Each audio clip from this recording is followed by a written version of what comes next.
ठीक है, तो चलो स्टार्ट करते हैं। वैसे प्रतीक बोल रहा है कि उपेंद्र झूठ बोल रहा है लेकिन ठीक है, जो भी है। हम हमें आज न्यू चैप्टर स्टार्ट करना है ह्यूमन फैक्टर में ना। इसके पहले चैप्टर 4 हम पढ़ रहे थे ना।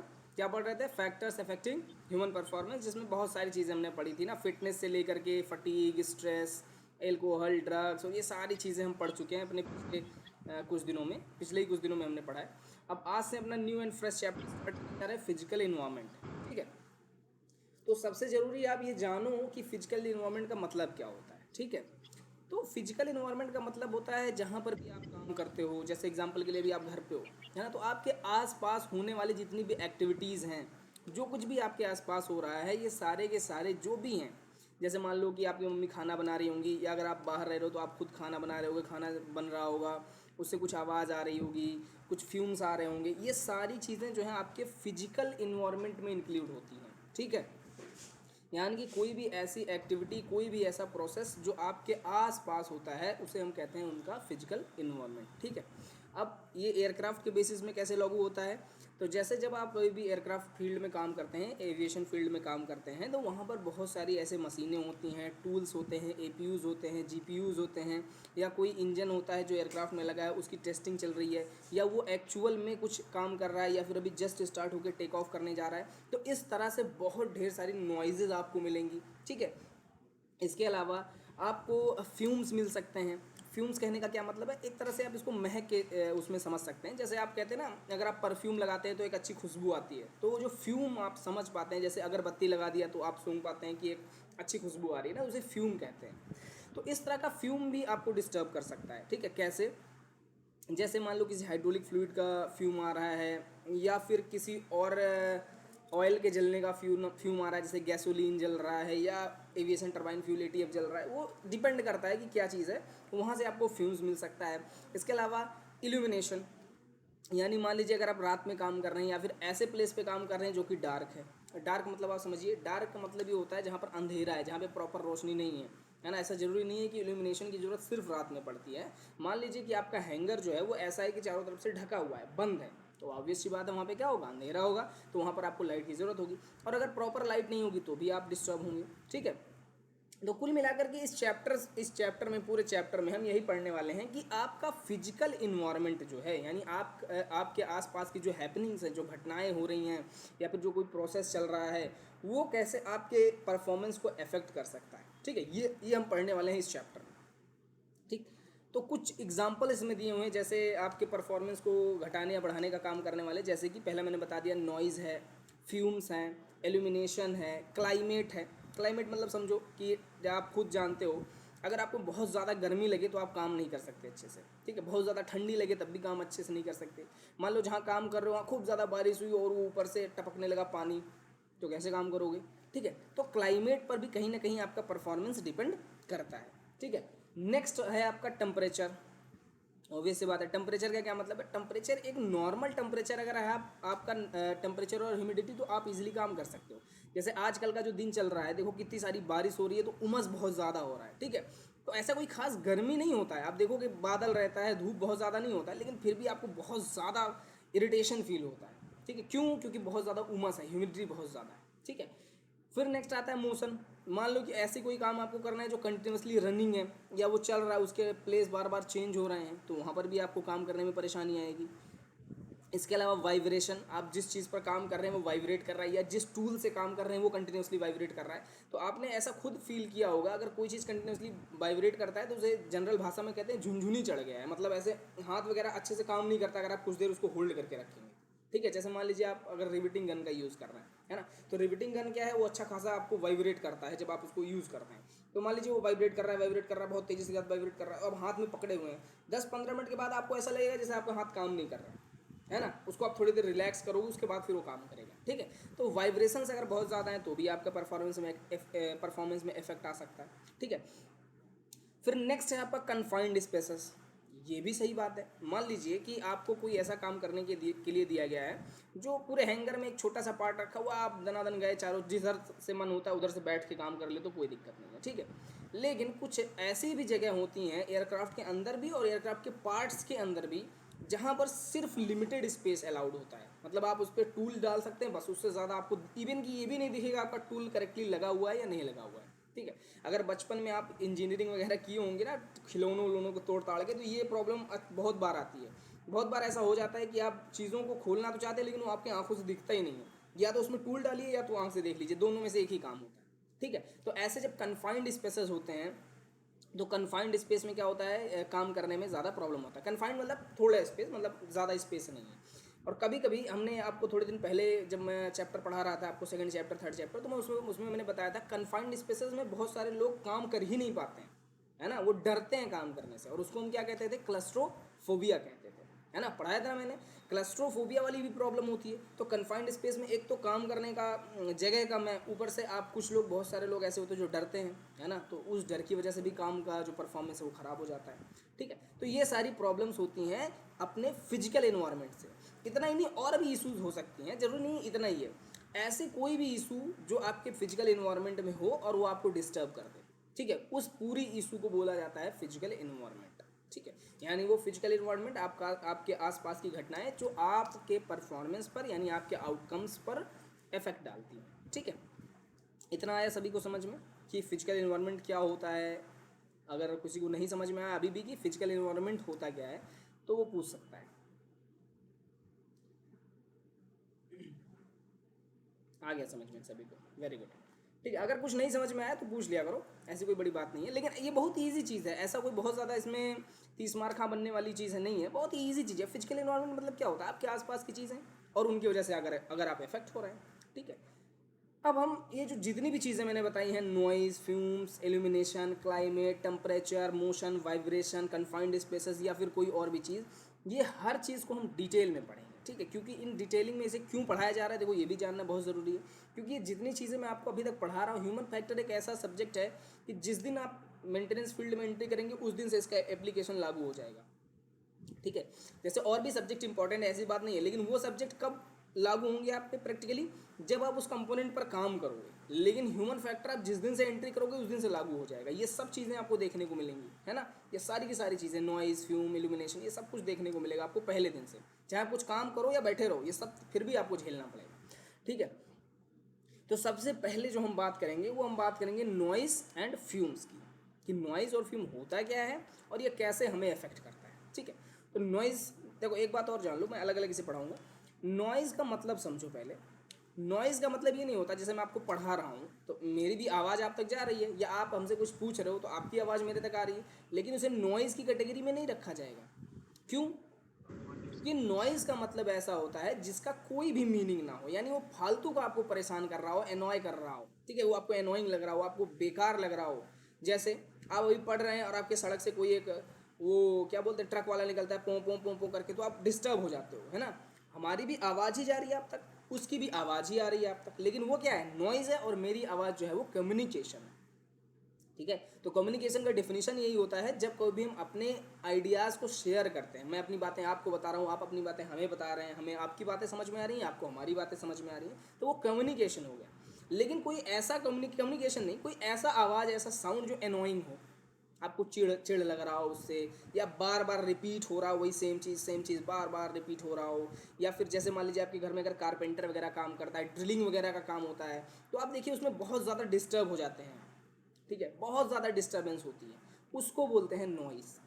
ठीक है, अब देखो कुछ चीज़ें मैं आपको बता दूं। नॉइज़ है, नॉइज का एक बड़ा ही बढ़िया हमारा एडवांटेज है, हमारा दिमाग जो हमारा ब्रेन है वो, उसके पास स्पेशल फिल्टर होता है। जैसे आप चाय पत्ती छानते हो, है ना, तो किस में छानते हो, जो आपका छननी होता है, जनरली भाषा में बोलते हैं छननी, है ना, या फिर आप कपड़े से भी छान सकते हो, आपकी मर्जी है। तो आप जब चाय उसमें डालते हो तो चाय की पत्ती अलग हो जाती है, और चाय जो आपको पीना है लिक्विड वो अलग हो जाता है। इसी तरह से हमारा ब्रेन जो है ना वो इतना बढ़िया स्ट्रक्चर है कि वो बैकग्राउंड में आने वाले कुछ नॉइजेस को खुद ही एलिमिनेट कर देता है, खुद ही फिल्टर आउट कर देता है। जैसे एग्जाम्पल के लिए, अगर आप मुझे बहुत ध्यान से सुनने की कोशिश करोगे और मेरी बातों को बहुत गौर से सुनने की कोशिश करोगे, तो आपके आसपास अगर कहीं फ़ैन चल रहा है, कोई थोड़ी दूर में बातें कर रहा है, तो आपको उन सब बातों को सुन, आपको कुछ नहीं सुनाई देगा। आपको अगर आप बहुत ही ध्यान से मुझे सुन रहे हो तो आपको वो सारी चीज़ें नहीं सुनाई देंगी, सिर्फ मेरी आवाज़ सुनाई देगी। ठीक है, तो ये क्या होता है, हमारे ब्रेन का इनबिल्ट फिल्टर होता है। ठीक है, जैसे हमारे आसपास भी क्या हो सकता है, कुछ फ़ैन चल सकते हैं, फ़ैन वैन चल रहे होंगे, लेकिन जब मैं आपको अच्छे से पढ़ाने लग जाता हूँ तो मेरा दिमाग क्या करता है, उसको फ़िल्टर आउट कर देता है। ठीक है, तो ये ब्रेन की अपनी ही कैपेबिलिटी होती है कि वो बैकग्राउंड के कुछ नॉइज़ेस को हर एक नॉइज़ को नहीं कर सकता ना, जो ऐसी नॉइज़ेस हैं जिनको फ़िल्टर आउट कर सकता है दिमाग, उस वो कर देता है। ठीक है, पहले से बैकग्राउंड में चलने वाली किसी भी आवाज़ को, ठीक है, जितने को वो कर सकता है। लेकिन अगर वो एक लिमिट से ज़्यादा होता है, जैसे अगर कोई बगल में अब ड्रिलिंग मशीन स्टार्ट कर दे, कोई बगल में एयरक्राफ्ट स्टार्ट कर दे, तो उसको दिमाग जो है वो अवॉइड नहीं कर सकता। ठीक है, फिल्टर आउट नहीं कर सकता। ठीक है, तो ये हमारे ब्रेन की एक प्रॉपर्टी है, एक स्पेशल प्रॉपर्टी है। ठीक है, ठीक है। अब देखो, जो नॉइज़ है इसके इफेक्ट जो है ना वो दो तरीके से काम करते हैं। ये शॉर्ट टर्म वाले हो सकते हैं और लॉन्ग टर्म वाले भी हो सकते हैं। ठीक है, तो इनका मीनिंग समझो। शॉर्ट टर्म का मतलब, आप सभी लोग कभी ना कभी पार्टी वगैरह में गए होगे, शादी वगैरह में, आप जानते हो, अगर अचानक से आप खड़े हो और वो डीजे वाला जब डीजे अचानक से स्टार्ट करता है, तो देखो आपको ऐसा लगता है अरे यार ये क्या हो गया, जैसे कान वान एकदम सुन्न पड़ जाते हैं जब बहुत तेज़ से डीजे बजता है। इवन कि अगर थोड़ी देर तक आप वहाँ रुक जाओ और उसके बाद आप वापस निकल करके शांत जगह पर भी आओगे ना, तो आप कोई धीरे से कोई बात बोलेगा तो आपको सुनाई नहीं देगा कुछ देर तक।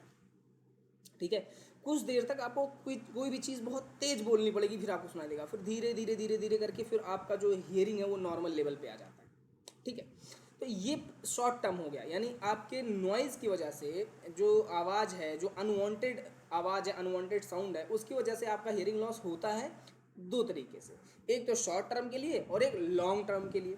तो शॉर्ट टर्म वाला क्या है, जब आप थोड़े ही समय के लिए उससे इंटरेक्ट हुए, है ना, या फिर अगर आपने कभी ऐसा देखो 2-3 डीजे एक साथ बज रहे हों, ठीक है, जो आपको कभी मेले वेले में देखने को मिलता है ना, वो डीजे वाले एक दूसरे से वो कंपटीशन करते हैं, तो आप देखते हैं 2-3 डीजे वाले एक साथ जब बजाते हैं, अगर आप वहाँ खड़े रहिए 10-15 मिनट, तो आपको वहाँ से आने के बाद आपको बहुत देर तक ऐसा फील होगा कि मुझे कुछ सुनाई नहीं दे रहा है, या फिर चीज़ें बहुत तेज़ बोलने पे आपको सुनाई देंगी। ठीक है, एक्सक्यूज मी। ठीक है, तो ये चीज़ें होती हैं।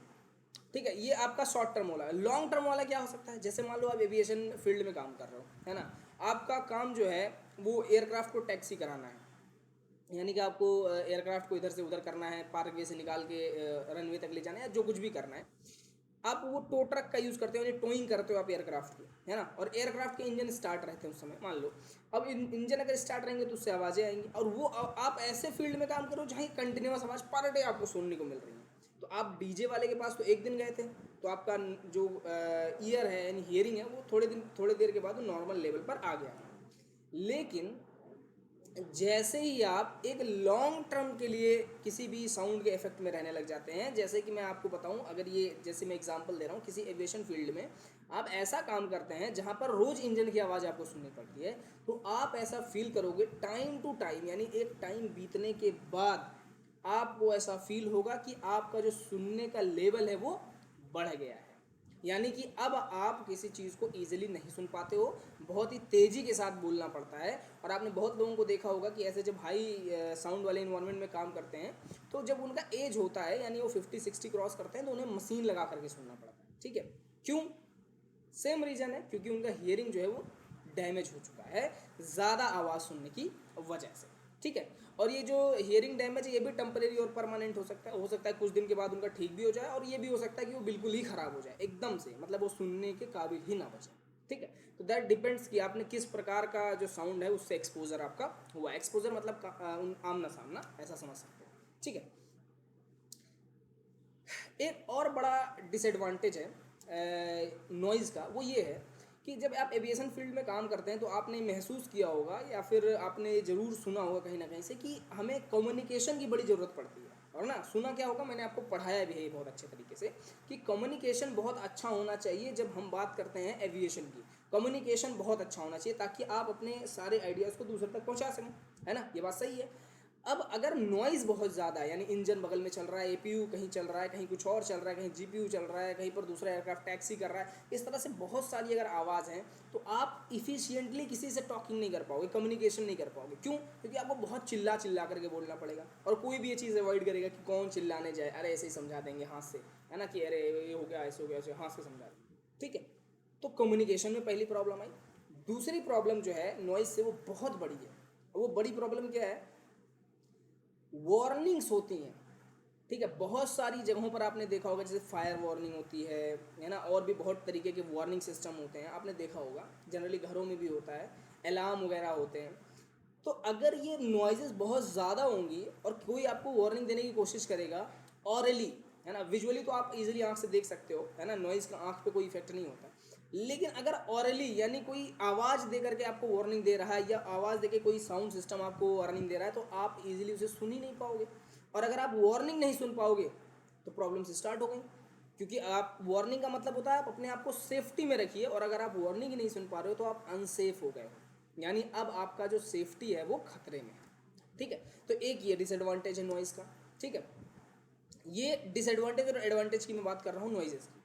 अब बात करते हैं कि नॉइज़ को हम कैसे कहेंगे कि कौन सा नॉइज़ तेज है, कौन सा स्लो है, कितने नॉइज़ में हमें रहना चाहिए, कितने नॉइज़ में नहीं रहना चाहिए, और फिर बात करेंगे क्या कैसे कैसे हम इसका प्रोटेक्शन करते हैं। तो पहली चीज़ क्या है कि हम इसकी इंटेंसिटी को कैसे नापते हैं, यानी हम कैसे पता करते हैं कि कोई नॉइज़ ज़्यादा है या कम है। तो इसके लिए जैसे आप पानी या लिक्विड को नापने के लिए आप लीटर यूज़ करते हो, डिस्टेंस को नापने के लिए मीटर यूज़ करते हो, या फिर और भी अलग अलग चीज़ों को नापने के लिए किलोग्राम यूज़ करते हो, इसी तरह से साउंड की यानी नॉइज़ की इंटेंसिटी नापने के लिए हम जिस क्वांटिटी का यूज़ करते हैं, जिस पैरामीटर का यूज़ करते हैं, जिस यूनिट का यूज़ करते हैं, उसे बोला जाता है डेसिबल।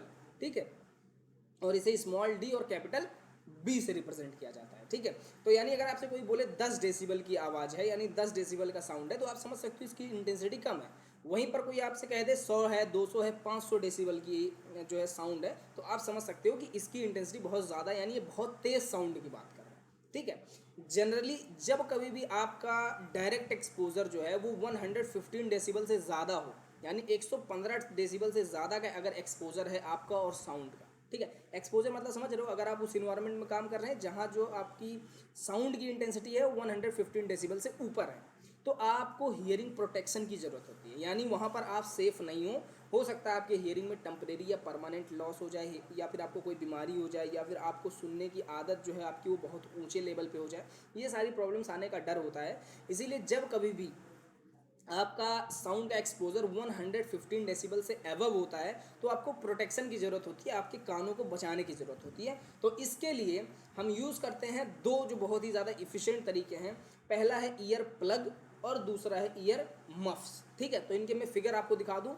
ईयर मफ जो होता है वो ऐसे हेडफोन की तरह होता है, ठीक है, वो पूरे कान को ऐसे घेर के ऊपर से रख लेता है, और ईयर प्लग जो होता है उसे हम कान में यहाँ अंदर, ये जो हमारा कैनाल होता है ऑडिटरी कैनाल, इस कैनाल में हम उसको अंदर की तरफ यूज़ करते हैं। ठीक है, जैसे आप लोग ईयरफोन यूज़ करते हो वैसा। ठीक है, मैं आपको फिगर्स एक बार शेयर कर देता हूँ, आप सभी लोग देख लो।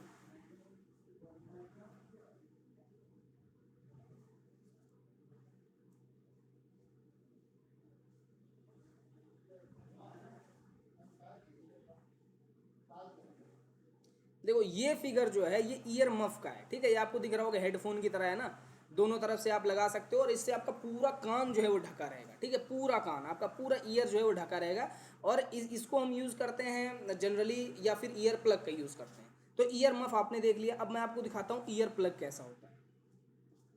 ठीक है, ईयर प्लग अगर आप लोग को देखना हो तो आप प्रैक्टिकली हाशमी के पास भी देख सकते हैं, उसके पास है।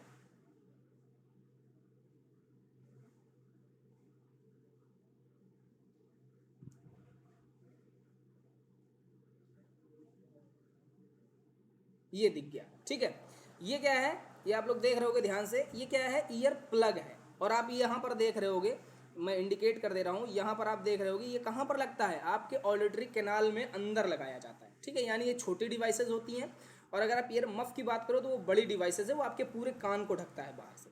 ठीक है, तो ये आपका डिफरेंस है किसमें, ईयर प्लग और ईयर मफ में। ये लो आप लोग ध्यान से देख लो। ठीक है, तो ये समझ में आ गया सबको। ये देखो हाशमी एक बार दिखा रहा है, ये सब लोग ध्यान से देख लो, सभी लोग देख लो, है ना, ये क्या है, ईयर प्लग्स हैं। ठीक है हाशमी, थैंक यू। लगा के दिखाओ, लगा के।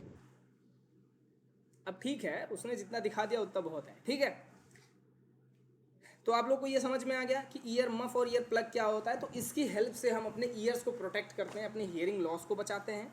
ठीक है, लेकिन हियरिंग लॉस को बचाने के लिए एक कुछ तरीके हैं जो बहुत ज़्यादा ज़रूरी हैं। उसमें जो पहला स्टेप है, यानी बहुत ज़रूरी है, वो ये है कि आप जहाँ कहीं भी काम करते हैं, जहाँ जिस भी इन्वायरमेंट में काम करते हैं, वहाँ पर काम करते हुए आपको ये पता होना चाहिए कि यहाँ पर सोर्सेज के नॉइज कौन कौन से हैं, सॉरी नॉइज के सोर्सेज कौन कौन से हैं। ठीक है, यानी कहाँ कहाँ से आपका नॉइज आ सकता है। क्योंकि जब आप ये जानोगे कि कहाँ कहाँ से नॉइज़ आएगा तो आपको ये भी पता होगा कि किस इंटेंसिटी का साउंड आएगा। यानी ऐसा कोई साउंड है जिसको हम आराम से फिल्टर आउट करते हैं, हमें उससे प्रॉब्लम नहीं होती है, वो हमें चिड़चिड़ापन उससे नहीं लगता है, हम एनॉय नहीं होते हैं, ठीक है, तो ओके है, नो प्रॉब्लम है। लेकिन अगर कैसे कोई ऐसा साउंड है जो आपको बहुत ज़्यादा डिस्टर्ब करता है, आप काम नहीं कर पाते हैं, इस तरह की चीज़ें हैं, तो आप उसके लिए हियरिंग प्रोटेक्शन का यूज़ कर सकते हैं। जैसे कि अगर आप एविएशन में बात करें तो जनरली आपको एयर कंप्रेसर्स हो गए, जनरेटर्स हो गए, किसी टूल का अगर यूज़ हो रहा है तो वो हो गया, इन सब चीज़ों की वजह से आपको नॉइजेस आती हैं। इंजन, रनिंग इंजन हो गया, टेस्टिंग इंजन हो गया, या टेस्टिंग एनीथिंग एल्स हो गया, या फिर कुछ और भी इक्विपमेंट चल रहा है, या कोई ड्राइविंग कर रहा है, क्योंकि बहुत सारे आप देखते हो ना बाउजर्स, फ्यूलिंग बाउजर्स वगैरह भी चलते रहते हैं, है ना, फ्यूलिंग ट्रक्स जिसे आप कहते हो, तो वो सब चीज़ें भी चलती रहती हैं। तो उसकी वजह से एक अच्छा क्या नाम है आता रहता है, आवाज़ आती रहती है, ठीक है। तो सबसे ज़रूरी क्या है कि इन नॉइज़ेस को पहले जानो, क्योंकि ये पहला स्टेप है। जब आप ये जान जाओगे कि नॉइज़ेस कहाँ कहाँ से हैं, तो पहले तो ये कोशिश करो कि उनको अवॉइड किया जाए। अगर वो ज़रूरी हैं, अवॉइड नहीं किए जा सकते हैं, तो फिर आपको क्या करना है, आपको फिर प्रोटेक्शन यूज़ करना है। जैसे आप यूज़ करते हो ईयर मफ या फिर ईयर प्लग, ये दो ही यूज़ होते हैं जो बहुत ज़्यादा इफिशियंट होते हैं ना। इसके अलावा और भी तरीके हो सकते हैं जो आपकी बुक में अभी नहीं दिया हुआ है, अगर होगा मुझे पता चलेगा तो मैं आपको ज़रूर बताऊँ, ठीक है।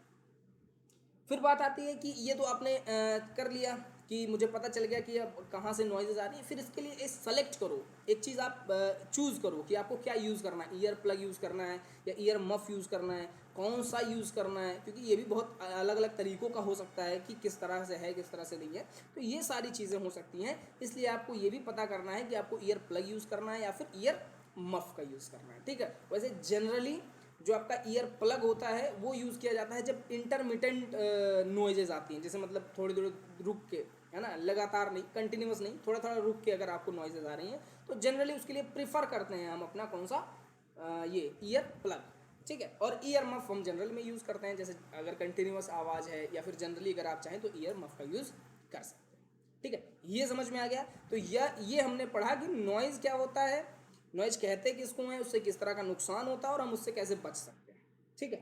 अब क्योंकि हमारे पास टाइम है थोड़ा सा, तो अब हम पढ़ेंगे कि फ्यूम्स, जो मैंने बताया था कि फ्यूम्स क्या होते हैं, उससे हमें क्या नुकसान है और उससे हम कैसे बचेंगे, ये सारी चीज़ें हम पढ़ेंगे, ठीक है। तो देखो, फ्यूम्स बहुत सारी चीज़ों के आ सकते हैं। जैसे आप जानते हैं एविएशन में बहुत सारे सॉल्वेंट्स का यूज़ होता है, हाइड्रोलिक ऑयल का यूज़ होता है, कुछ मेटल्स होते हैं, कुछ केमिकल्स होते हैं, इन सभी से फ्यूम्स निकलते हैं, ठीक है। फ्यूम का मतलब आप समझ गए होंगे अब तक। फ्यूम का मतलब एक तरह से आप खुशबू कह सकते हैं, यानी जो उसका थोड़ा सा हमें हमारे तक पहुंचता है कोई चीज़ आ करके, जैसे अगरबत्ती हो गया, है ना, परफ्यूम हो गया, इनके फ्यूम्स होते हैं। वो फ्यूम्स क्या होते हैं, हमारी नाकों तक आते हैं, उससे हमें पता चलता है कि इनका जो सुगंध है वो कैसा है, ठीक है। तो देखो, ये कहाँ कहाँ से आ सकते हैं, तो इसके लिए जनरल चीज़ें जो है, एयरक्राफ्ट के पेंट से हो सकता है आ रहा हो। आपने देखा हो घर में जो पेंटिंग वेंटिंग होती है ना, तो आप महसूस करते होगे, जनरल नए नए घर में पेंटिंग हुई हो और आप कमरे में जाइए तो आप देखो एक अलग सा वो खुशबू आता है उसमें, ठीक है। खुशबू क्या, वो अजीब तरह का आता है, ठीक है, उसको बोलते हैं फ्यूम, ठीक है। तो ऐसे ही हाइड्रोलिक फ्लूइड से भी आपको फ्यूम्स आ सकते हैं। बहुत लोगों को इससे एलर्जी वगैरह भी होती है, ठीक है। तो इसलिए कभी हाइड्रोलिक फ्लूइड वगैरह अगर आप यूज़ कर रहे हो, अगर आपको एलर्जी है, तो आप मास्क वगैरह लगा के रखिए। पेंट से आपको फ्यूम्स आ सकते हैं, या फिर बहुत सारे ऐसे जैसे बियरिंग हो गए या कोरोजन हो गया, इनको रिमूव करने के लिए, इनको साफ़ करने के लिए हम कुछ क्लीनिंग कंपाउंड्स का भी यूज़ करते हैं, ठीक है। वो क्लीनिंग कंपाउंड्स भी कुछ फ्यूम छोड़ते हैं और वो फ्यूम से आपको एलर्जी प्रॉब्लम हो सकती है, तो इन सबसे बचाव जरूरी है। सॉल्वेंट मैंने बता ही दिया कि बहुत सारे ऐसे सॉल्वेंट्स होते हैं जो जैसे नैप्था हो गया, बारसोल, अब मैंने आपको बताऊंगा मैं आपको, अगर बेयरिंग्स में आपको पढ़ाऊंगा तो नैप्था, बारसोल, इस तरह से बहुत सारे सॉल्वेंट्स का यूज़ होता है, ठीक है। तो ये सॉल्वेंट्स क्या होते हैं, बहुत ज़्यादा फ्यूम छोड़ते हैं। अगर ये फ्यूम छोड़ेंगे और आपको इनसे एलर्जी है तो क्या होगा, आपको प्रॉब्लम हो सकती है। तो अगर आपको ऐसी दिक्कत है तो पहले बात तो आप अवॉइड कर दीजिए कि सर हम ये काम नहीं करेंगे, और अगर नहीं अवॉइड कर सकते हैं तो फिर आपको काम करना पड़ेगा, बट पूरे प्रोटेक्शन के साथ, ठीक है।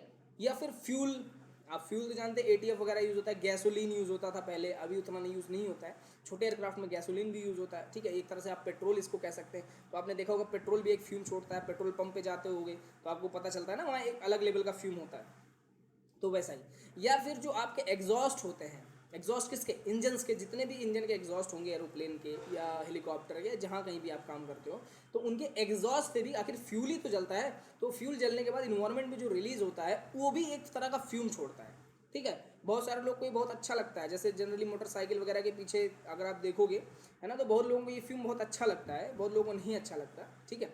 तो ये जो फ्यूम है ये भी नुकसान करता है। क्यों नुकसान करता है, क्या नुकसान होते हैं, वो हम आगे अब डिस्कस करेंगे, ठीक है। और यही डिस्कस करने के बाद फिर हम अपने क्लास को एंड करेंगे। देखो, पहले सबसे हम बात करेंगे गैसोलीन इंजन एग्जॉस्ट का, ठीक है। तो पहली बात ये जान लो, जितने मॉडर्न एयरक्राफ्ट हैं उसमें गैसोलीन का यूज़ नहीं होता, ठीक है, उसमें एटीएफ का यूज़ होता है।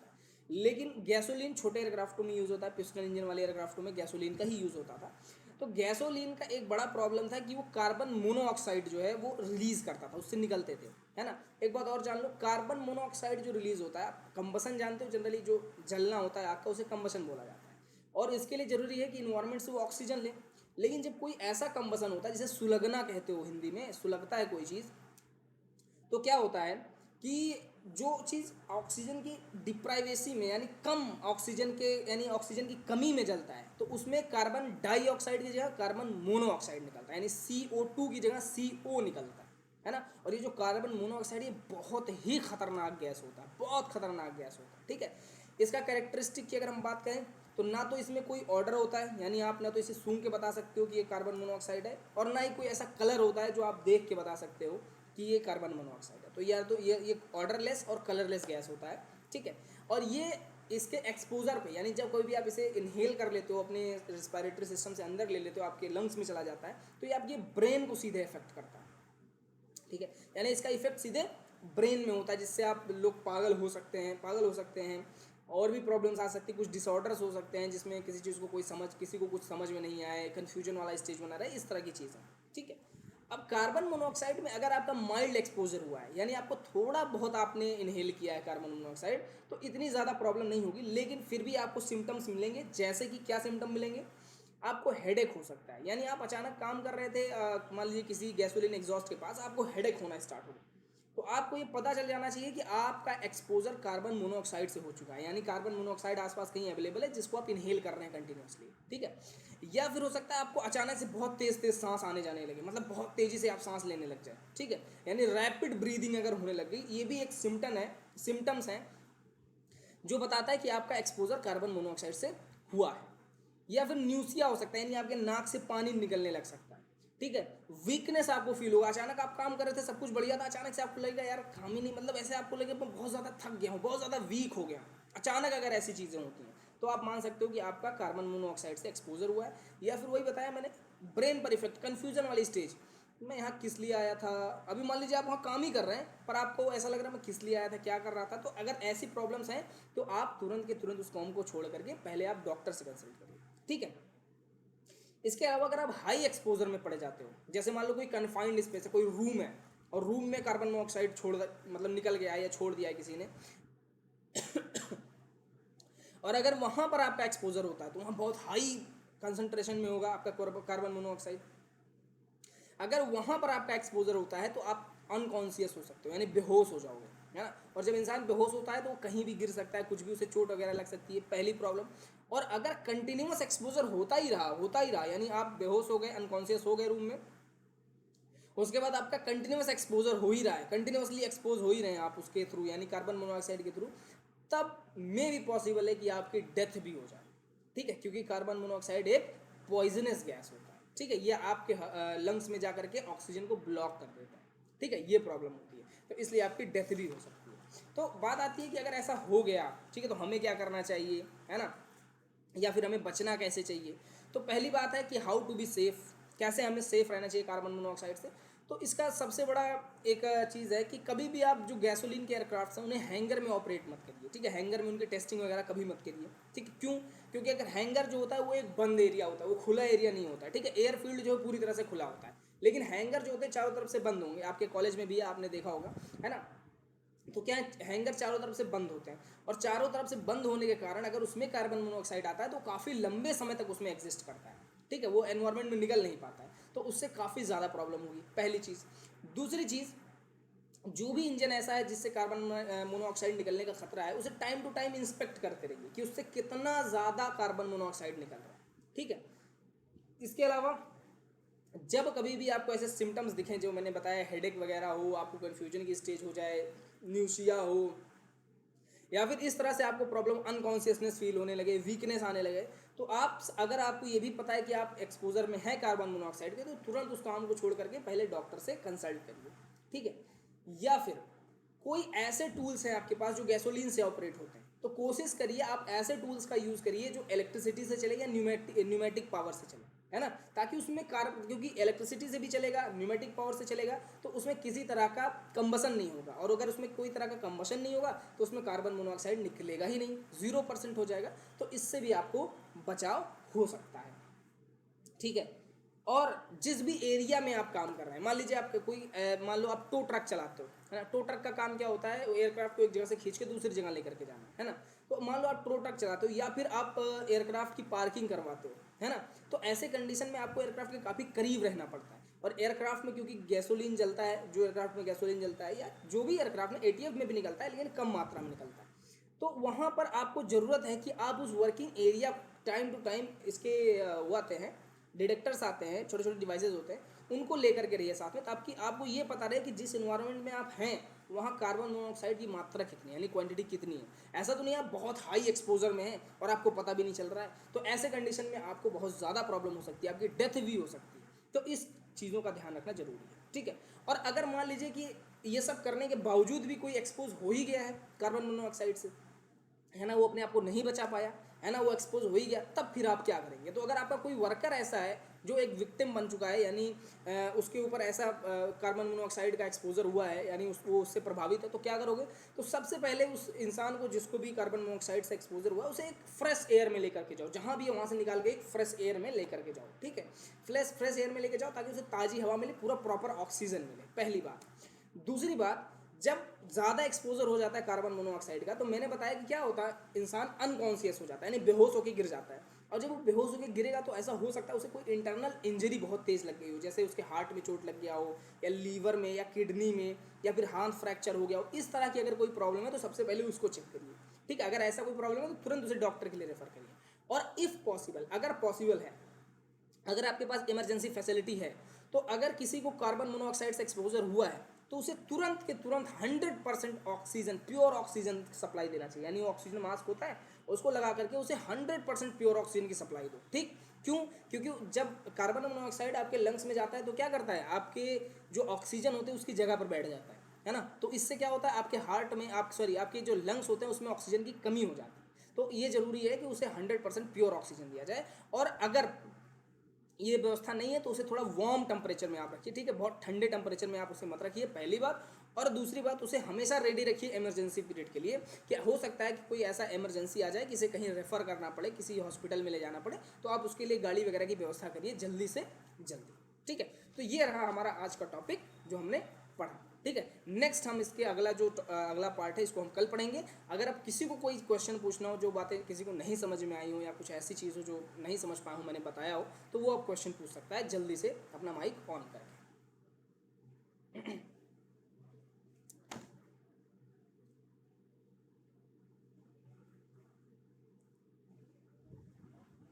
यानी सभी को सब कुछ समझ में आ गया? हिमांशु, सब समझ में आ गया? Yes sir. ठीक है। तो अगर किसी को कुछ और भी नहीं समझ में आता है तो कल पूछ लेना, एक बार रीडिंग लगा लेना बहुत ही अच्छे तरीके से अपने बुक का, ठीक है। सारी चीज़ समझ में आ जाएंगी। जो नहीं समझ में आएगा वो मैं कल बता दूँ, ठीक है।